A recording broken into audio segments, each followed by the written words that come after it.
یزید کے مرنے کی 3 روایات ملتی ہیں۔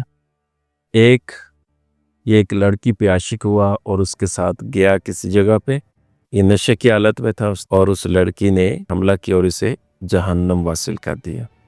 دوسرا، شدید شراب نوشی کی وجہ سے پھیپھڑے اس کے ختم ہو گئے اور یہ مر گیا۔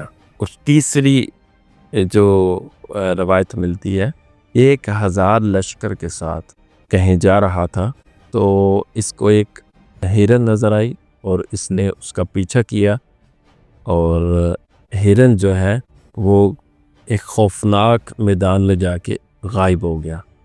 جب ہرن غائب ہو گیا، یہ تھا اور اس کے ساتھ 10 اور لوگ تھے، اور اس خوفناک میدان میں پیاس کی شدت کی وجہ سے تڑپ تڑپ کے یہ سب واصل جہنم ہو گئے۔ یہ 3 وجوہات ملتی ہیں یزید کے مرنے کی۔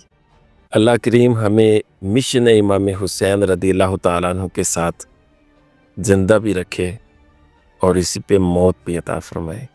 یزیدی کاموں سے اور یزیدی سوچ سے اللہ ہمیں محفوظ فرمائے۔